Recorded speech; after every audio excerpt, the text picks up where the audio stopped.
The negotiating process can vary across industry and across a number of factors, which I'll try and cover throughout the presentation. But keep that in mind that not every, no two industries are going to be exactly the same.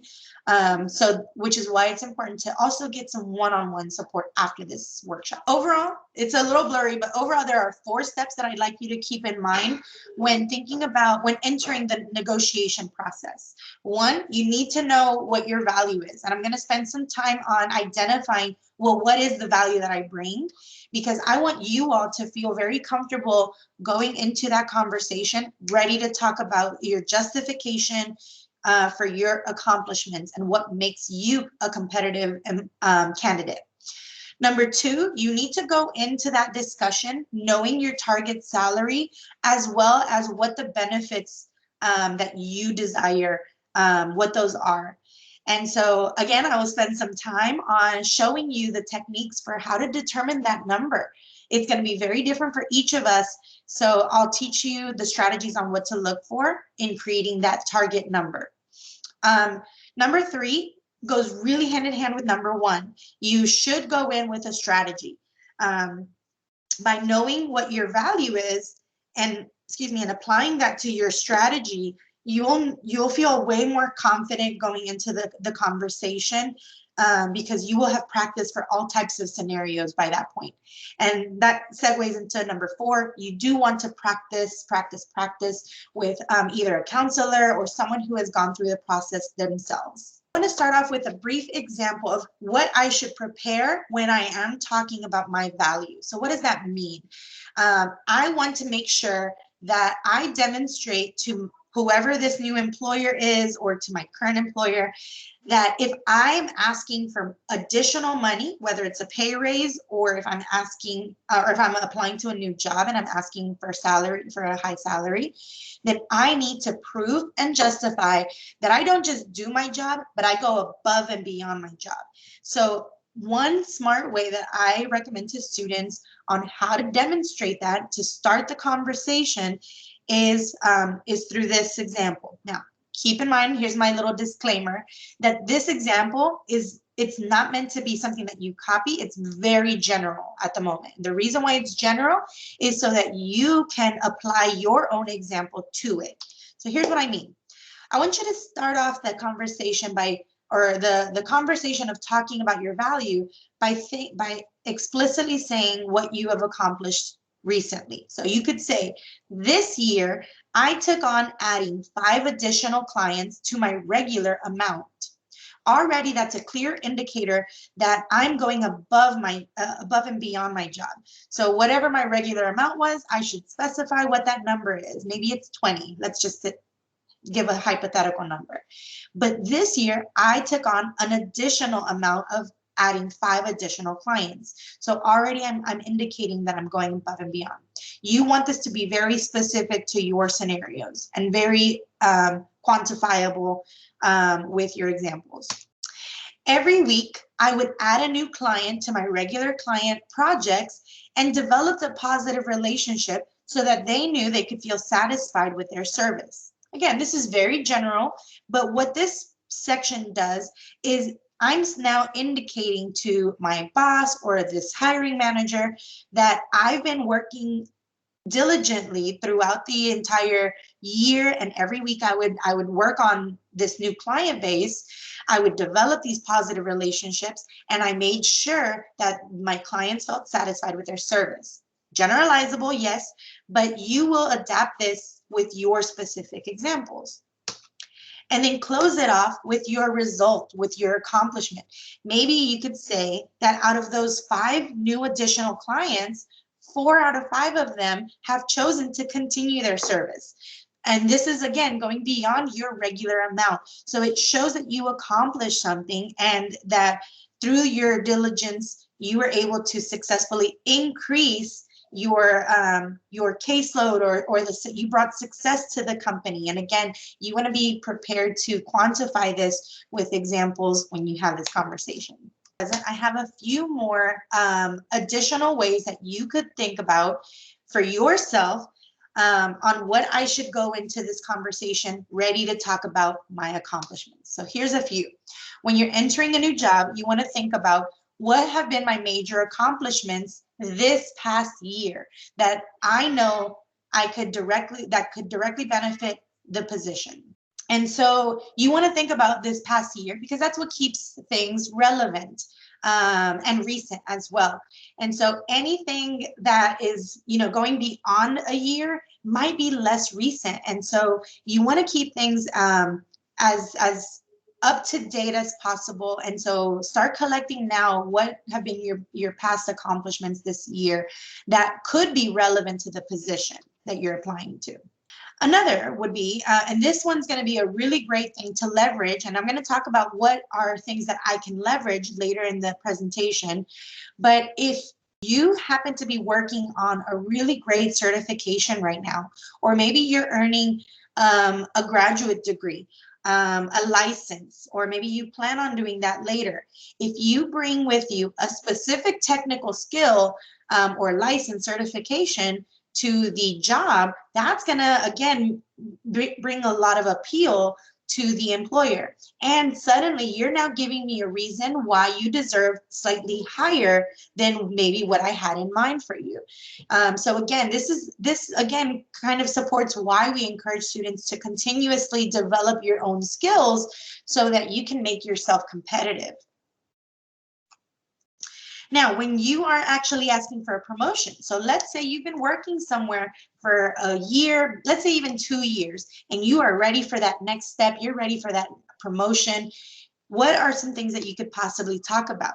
So very similar to that first section, you can still talk about your accomplishments, but maybe now you shift the conversation to what you've accomplished this past year for our existing team. So have you brought this new idea that maybe we didn't implement before?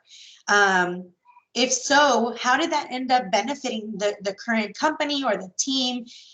So that way I can visualize that, okay, maybe you are ready for more responsibility. Maybe you are ready to take on a leadership role or a different role. Second would be, what quantifiable achievements did you bring since you've worked there? And so again, always reminding yourself to quantify wherever possible. And again, kind of goes with the first one, but since I've been working there, whether it's I've increased my caseload or I've improved sales by 20%, whatever the number is, make sure that you are quantifying what you've accomplished for the company. And again, that just helps visualize, the hiring manager helps visualize what you're able to bring. All right, so moving into tip number 2, which is doing market research. This part is really important when I'm thinking about determining my number. And so many of you indicated that you're unsure about where should I start when I'm determining what should be the salary that I suggest. So this is going to be your tip for you. First off, I would love for everyone to either write down or go and open a new tab for you to visit it later to check out salary.com. It's a really, really great website. And we're going to discuss a few examples from it.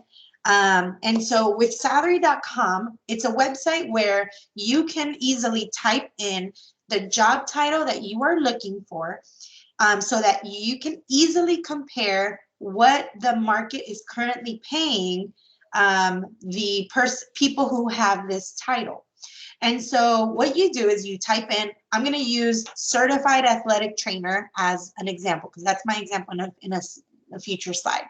So if I want to become an athletic trainer, it is important for me to look at if I don't know what number I should go in with, then I go on salary.com, type in athletic trainer, and it's going to compare all of the people. But if I'm just looking at athletic trainer, it might show me what everyone across the state of Texas or the United States. So I would encourage you to also refine that search by looking at Houston, Texas. Because again, cost of living is going to make such a huge impact from city to city, depending on how large the city is or how small. So keep that in mind as well. And so when you are searching for this, it'll give you a nice graph, which we're going to talk about in a second, But it is important for you to pull that market research so that you know what is the target or starting salary or median salary or on the higher end salary for that title. Another good tip to keep in mind is that the average raise, if you're asking for a raise, rather than entering a new job, the average raise is between 1% and 5%. So again, it's important to know that this number exists from what your current salary is. So that way, again, you are not asking for an unrealistic increase, like let's say a 20% increase. That might not happen, unless you are providing lots and lots of reasons why you are that competitive person. So the average raise increase is going to be 1% to 5%. Tian, thank you for your question. So you asked, can you give us an example of new graduates who are negotiating salary? They might not have the work experience / related achievements to use the approach as you mentioned. Ooh, okay, good one. So that's actually a really good one. And maybe a few people might feel the same way. If you do, can you like Tian's comment so that way I can see if more than one person really wants to know the answer to that? Already one person. Thank you. So what would be a different example? If, let's say I'm applying, and actually I had this conversation earlier with one of my student appointments.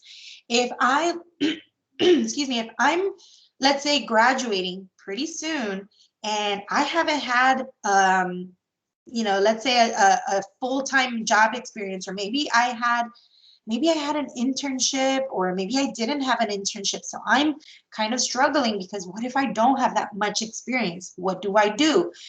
And so for this, it's going to be a little tougher because unless you have that really strong experience, you might not feel as confident negotiating for a higher salary because, again, you might be coming in fresh and be willing to accept the lower end. But I would tell you, rather than simply accepting the lower end, really look into any accomplishments that are going to be transferable. Here's what I mean by that. Very frequently, I hear students who tell me, well, I don't have any direct experience, but I worked a part-time job somewhere, let's say in the service industry, restaurant industry.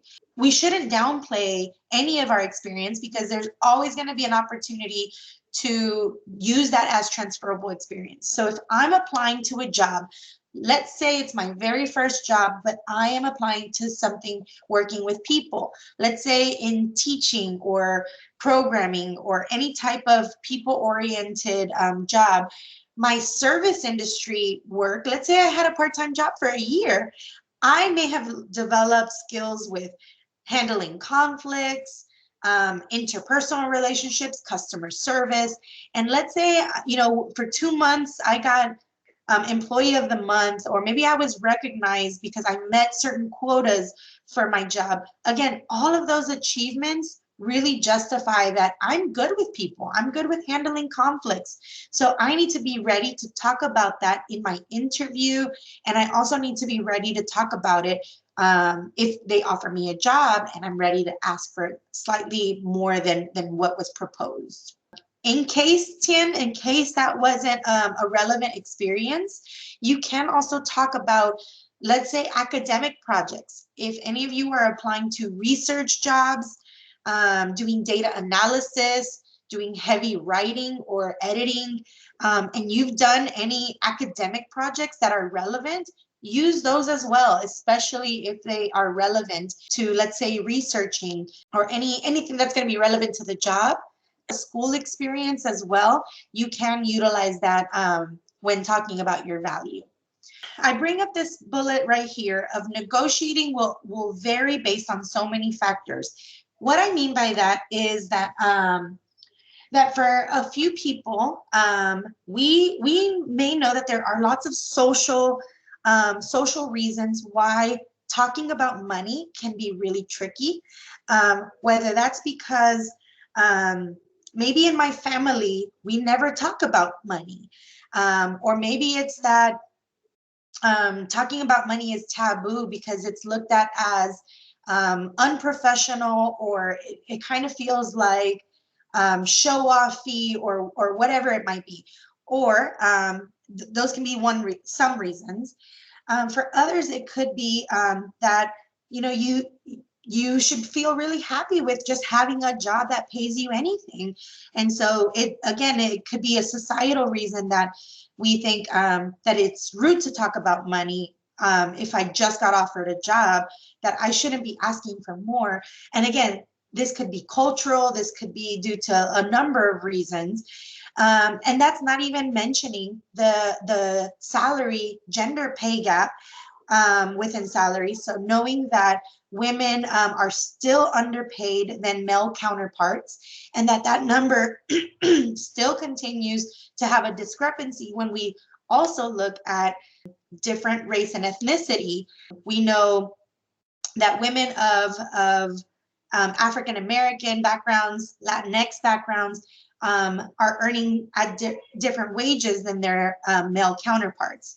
So knowing that all of these different factors are happening in play, not even thinking about additional ones outside of that, it can be really tricky to talk about and to determine a number, and knowing, well, what's the number that I should go into? So hopefully these next couple of slides will empower you, but also give you some good context on what the numbers are that I should be looking at when I make my decision. Keep in mind that the tips that you learned today might feel different for each and every individual. So after this, if you learned something today and you want to maybe practice it in determining your number, make an appointment with your counselor, such as myself. I have Jamie Gonzalez, my counterpart here. I have Chelsea Thomas, who is also one of our career counseling interns, who will be able to coach you through these exact scenarios. So let's talk about how to determine my numbers by doing my market research. So you see here that I have written down, have your 3 numbers ready. If you're a note taker, this would be a good time to take some notes for a couple of you, so that way you know what numbers to look at. What do I mean by these 3 numbers? To give you some context, I'm going to give us a hypothetical salary range, which is going to be that let's say that we found a job that is paying $39,000 to $45,000. And that's the job description's range. If that's the case for me, then how do I determine my 3 numbers? So I'm sure that many of you are looking at jobs and you are noticing that some jobs will give you a range and some jobs will give you a number, and only that one number. And so how do I determine? And so here's what I'm going to show you about your 3 numbers. So your 3 numbers should include your base number. And so that base, think of it as, this is the number where if this is the lowest that they offer me, I will still accept this job. That is my lowest number where I'm willing to go. And so I'm leaving that blank on purpose for right now. Your second number is going to be my realistic. So this is going to be my realistic salary expectation. So that means that another term for this could be my satisfactory number, where I'm going to be very happy if I get offered this number. So, you could start off that answer by saying, or that number by saying, based on what I have researched on for the market for this job, based on my level of experience, based on my performance ability, I think this number is going to be a fair number. So here's what I'm shooting for.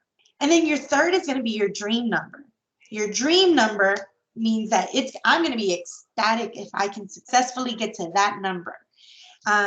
And so again, these are your 3 numbers where all 3 of these, technically, I will accept this job if I'm offered any of these numbers. But it's nice to go into a job scenario knowing these numbers. All right, so let's now discuss how to identify creating these 3 numbers. Now, keep in mind, please, that each of you might have different levels of expectations on these numbers because of the factors that can influence it. So earlier, someone said, well, what if I do my research and I see that that's the range for an athletic trainer? I'm going to use that as the example today. And but I have 0 experience. And so, how do I know what I'm worth? So if I have 0 experience, I should go in knowing that realistically, I know what number I might be earning compared to another candidate who maybe has much more experience. It doesn't make me more or less deserving, especially if I think I'm the right person for the job. So that brings up a whole different conversation, but keep that in mind when you are deciding your numbers. And so, you know, less experience might mean that I have to perform way better. Maybe I have to compensate by doing a stronger performance in my job currently so that I can really get some accomplishments. This is a screenshot from salary.com for the athletic trainer role. And this is an entry level, so right out of college, minimal experience. And so let's say that I noticed that on the job that I'm going to apply for to be an athletic trainer, that's the range, 39 to 45. So I went on salary.com and I typed in so I can do my research, and I see that on average, an athletic trainer earns $55,000, but that's the median. And so keep in mind that this means that in the average salary, whether I have no experience or high experience, the median is going to be that $55,000 mark. So again, keep that in mind, especially if I have no experience, then maybe my expectations should be possibly on the lower end. If I have more experience, I can fight and I can negotiate for a little bit more. So that's how you should be using this graph here, based on your levels of performance and experience. So, you know, as you can see here, someone with maybe higher levels of experience, maybe they can earn up to 73,000. So they might not be applying to this 39 to 45 job. They might be applying to a higher level paying job. And again, that'll be a different job posting. But for this job posting, which is an entry level 39 to 45, I have decided that my base number is that I am willing to accept this job is going to be at $40,000, because maybe I don't have that much experience, but I know I'm going to be a great athletic trainer. And I know I went to UH, I got my degree. I'm going to crush it at this job. And I feel confident in myself. I just maybe feel like I don't have all the experience. So my base number is going to be $40,000. Now, so I'll still accept the job if they tell me 40 is what they're willing to meet me at. My realistic or satisfactory could be based on my research, my experience. Maybe I had an internship or I volunteered somewhere, and I know I'm still going to crush it. So I'm gonna also say that 44,000 is fair, but my dream number is going to be 45. So that means that if I'm ready to have that conversation and I'm ready to fight for 45, I'm going to say 45 and see if the employer is willing to negotiate with me.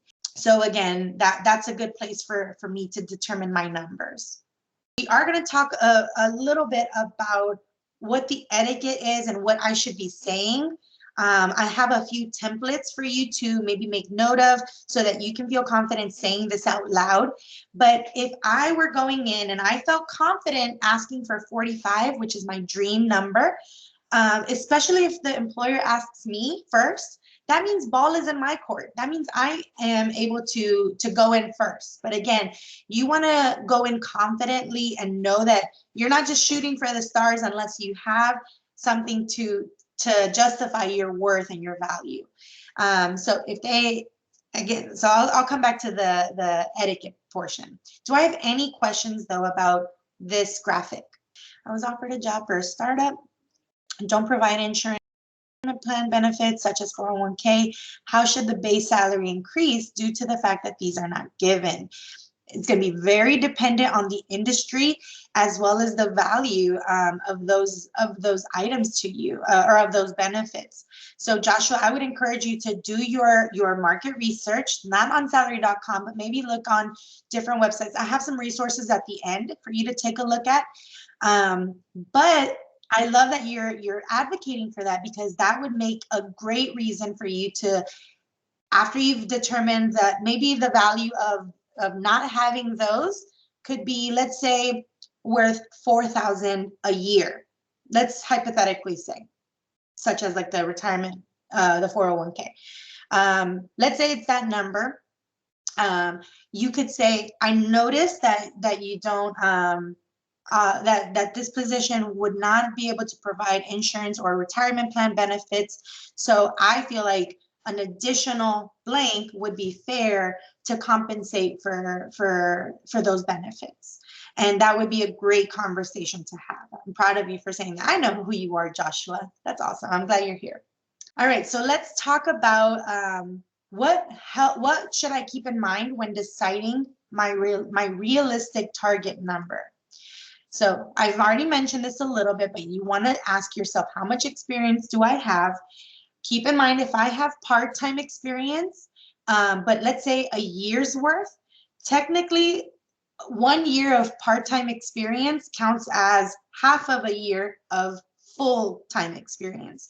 So if you're hesitant about that, keep in mind that you can combine experiences. So if I had a part-time job and I had a part-time internship, that would qualify as a year's worth if I was there for that year. Or it would qualify as full-time because of the hours that I was working. If I unfortunately have not had an internship or a part-time job, then I'm really going in with minimal experience. And so that's where you're going to have to make adjustments and understand that I may have 0 years of experience. So I need to adjust my expectations a little bit. But that doesn't mean that you don't bring value to a company. Compare the earning potential for the city. So as I mentioned, the cost of living in Houston is going to be different than the cost of living in Humble. That's where I live, here in Humble. Just the different costs will look different. Do you have an additional degree, certification, or training? I mentioned that earlier. Just to give a quick example of what that could look like. For many of you who are thinking about going to graduate school after, but maybe you work somewhere full-time while you're in school. I know that's what I was doing. So I was hired for this role while I was in school. And so I was able to successfully negotiate a pay increase after I earned my master's degree, because I suddenly am now bringing an additional skill set and certification that is desirable in my field.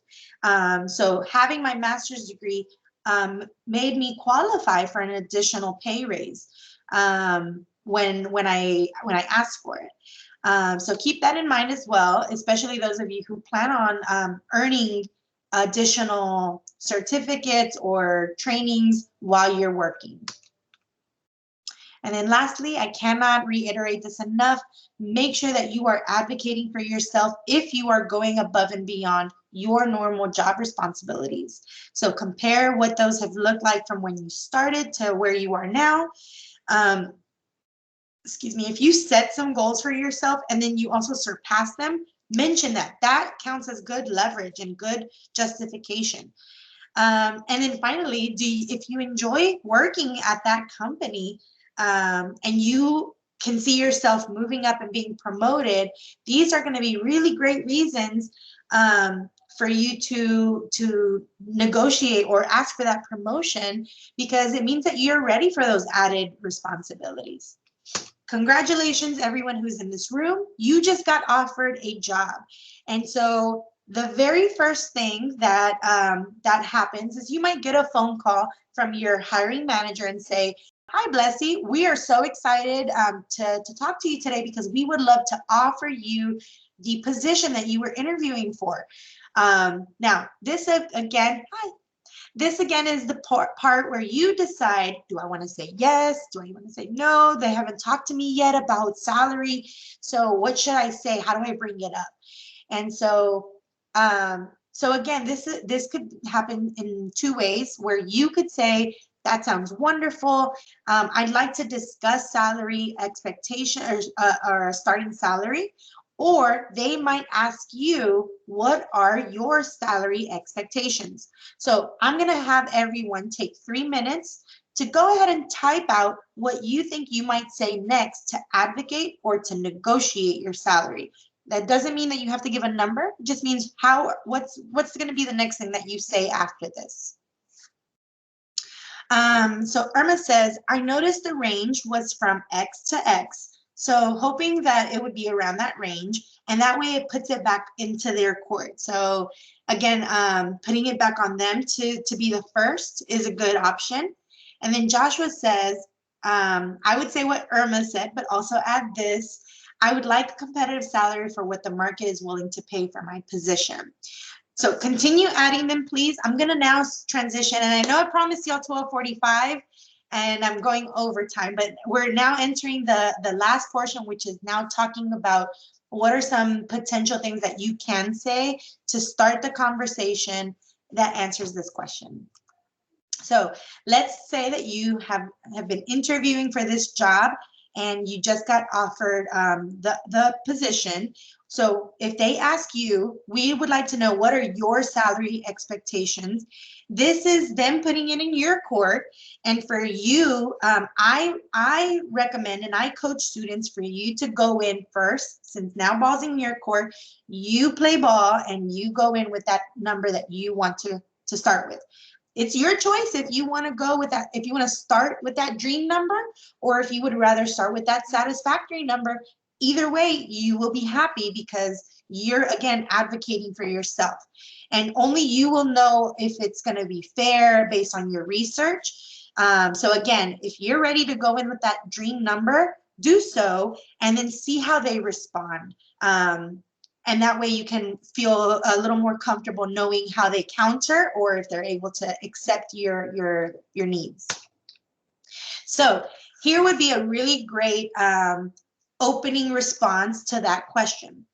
Based on my research, the market salary range for individuals who have similar experience to myself in this position is blank.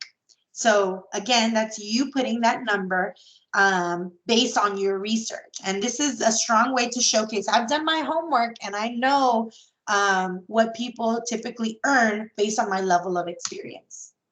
Another version of this could be based on my research and based on what I see, or based on what I'm able to provide with my experience and my performance from my past experiences, I feel like X number will be fair.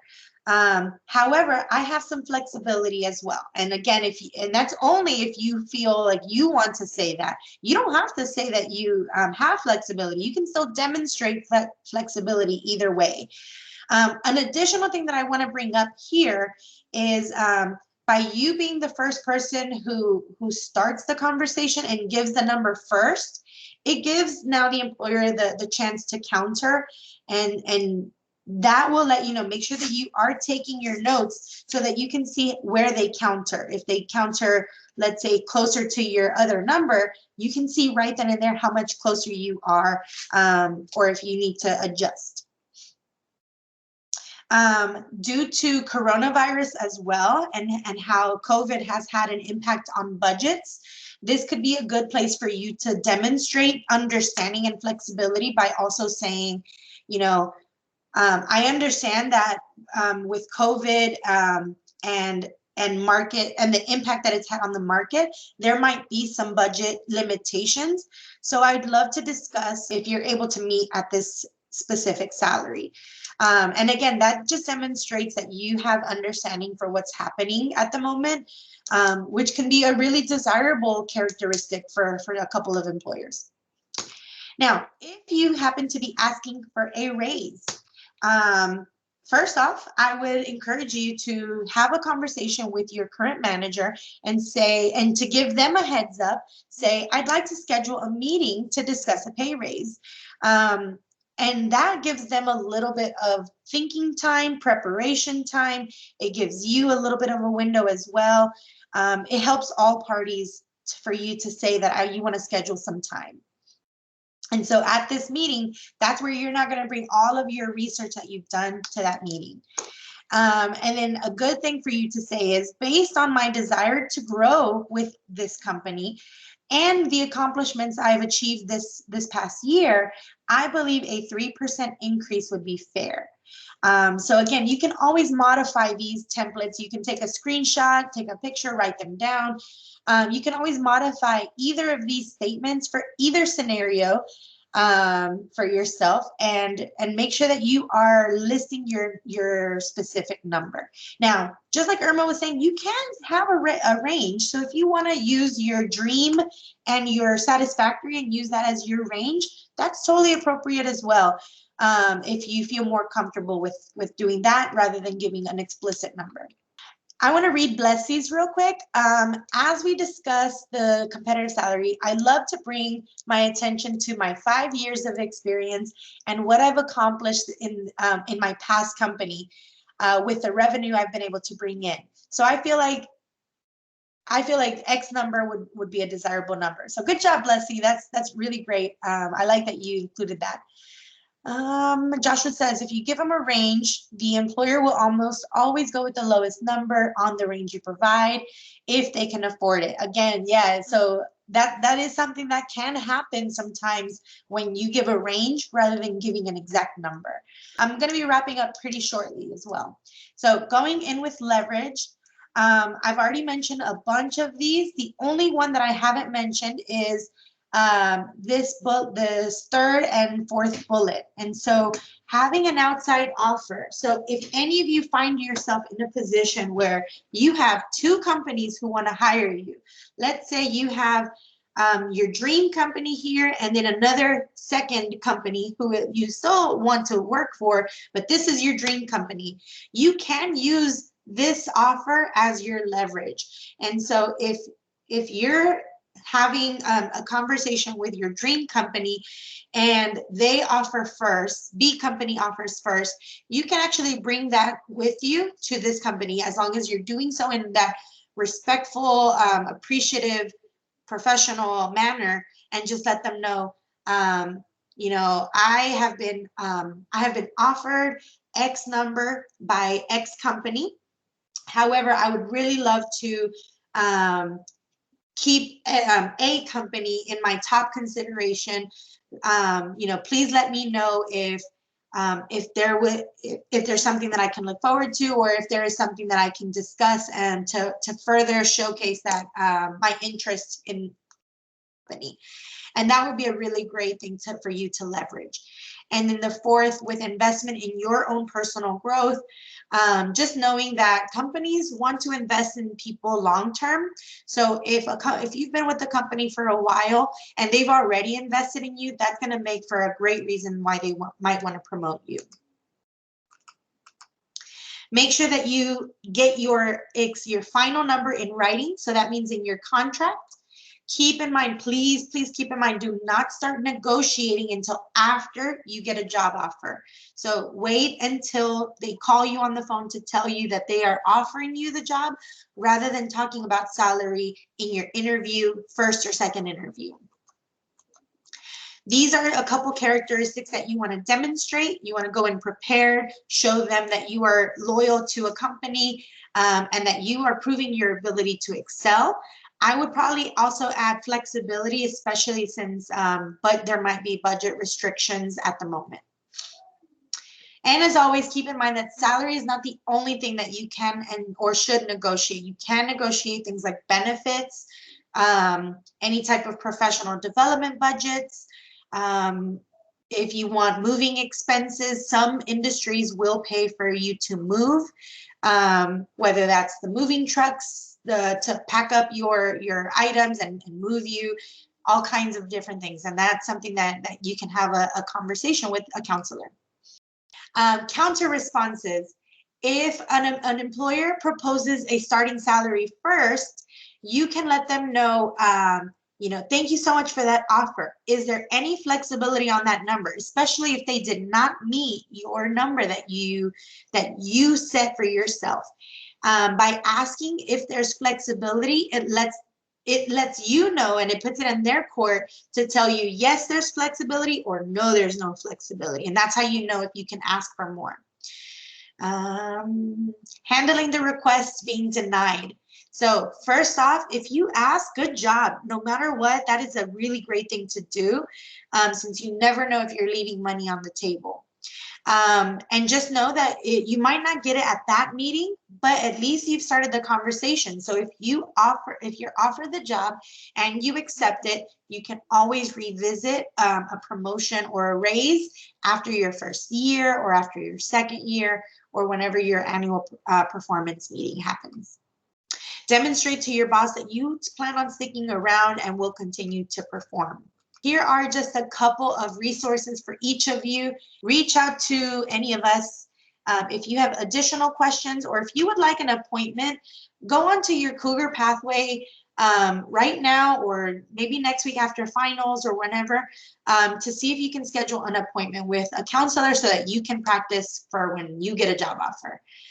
Thank you all for being here today. My name is Adalia Espinosa, and I hope everyone has a good rest of your afternoon.